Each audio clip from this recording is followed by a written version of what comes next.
Audio Jungle.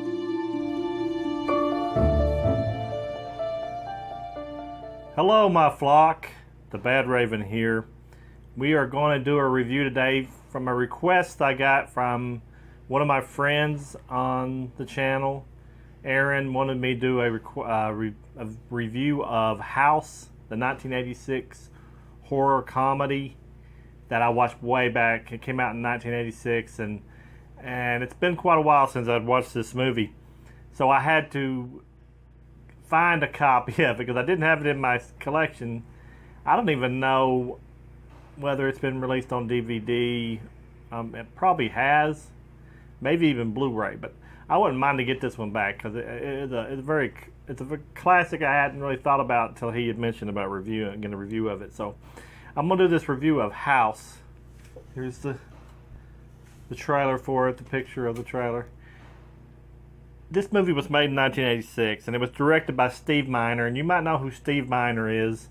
He directed one of my favorite Friday the 13th Part 2, and he also directed Friday the 13th Part 3. And he's had his hand in other of the Friday the 13th movies also, H2O and the very first Friday the 13th, but he didn't direct those two. So he's had horror in his blood, so that's kind of cool. And I didn't know that Sean S. Cunningham, the director of Friday the 13th Part 1, produced this one. So it all made sense, him as a producer and him getting Steve Miner to direct it.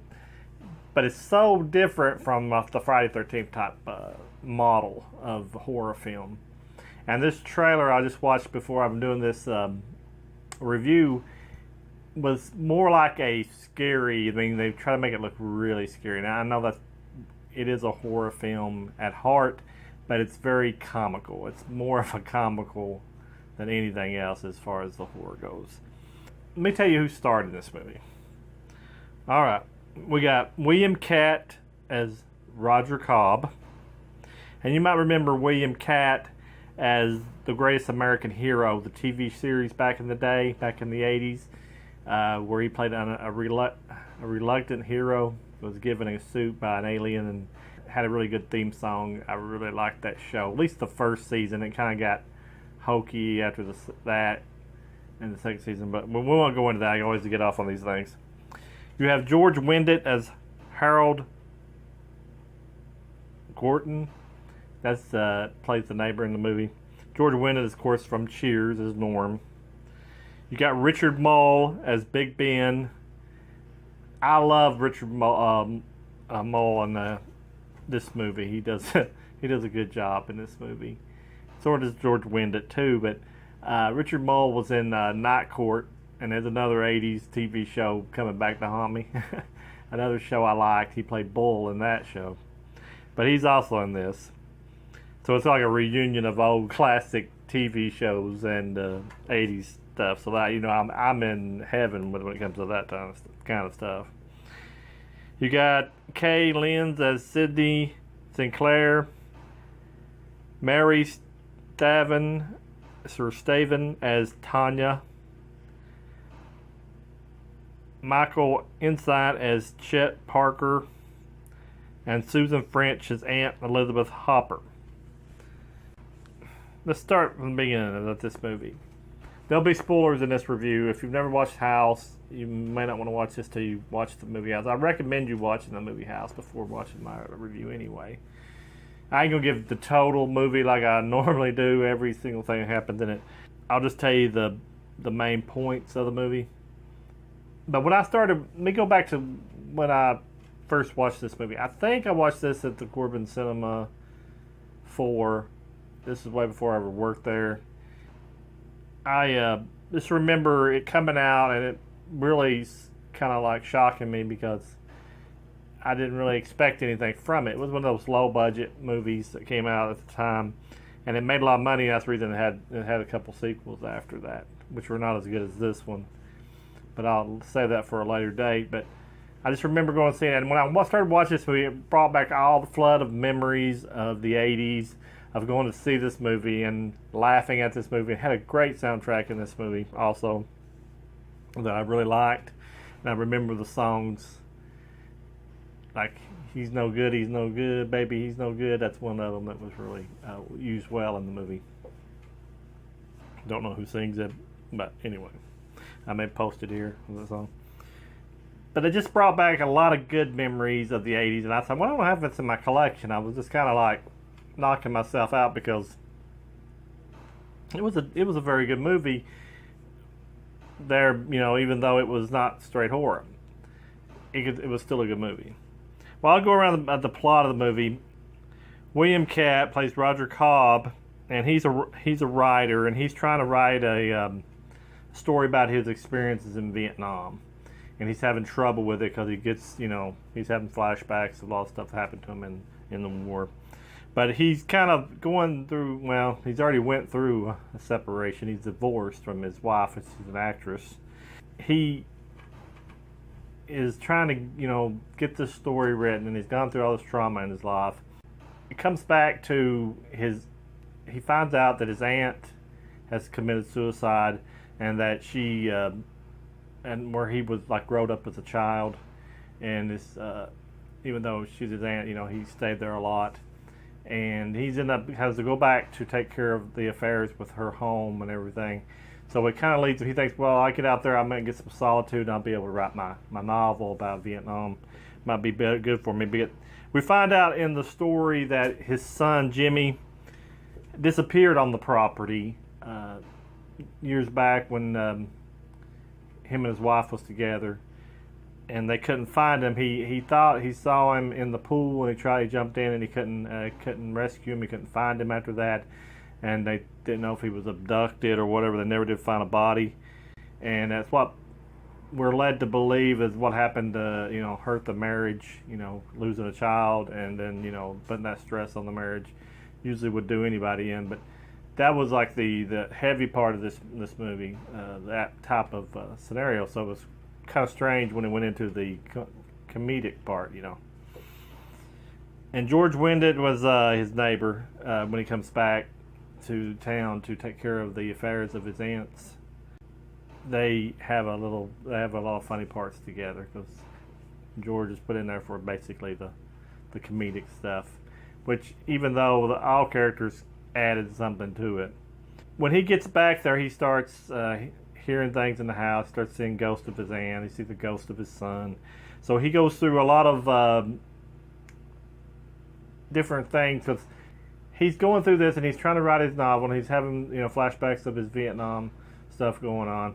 He sees his aunt in her room. He hears something up there, and he sees the aunt in the room, and she's a ghost, and she tells him to watch out for the house. The house tricked her, and she ended up killing herself, and he tries to stop her, but she disappears. But he notices later on that there's a monster in the closet of her room, and she had made a drawing, not a drawing, but a painting of that, and it showed the room, the door to the room, and opening up to some other universe of some sort. So he knew something was going on, and he's attacked by something in the closet one night at midnight. Midnight strikes, and he opens up the door, and it's some kind of creature scratches him. So he buys all kinds of video equipment trying to take pictures of this creature at midnight. So that is kind of like comedic gold when he gets found out by his neighbor George. He doesn't quite. He thinks he's kind of nutty. That he's going out of his mind. That Roger is going out of his mind. He kind of the effects in this is practical effects because there wasn't any CGI back then of any good quality. So they used a lot of people in suits, creatures, crazy looking faces and stuff like that. Very very low budget. They kind of pulled it off for that time period.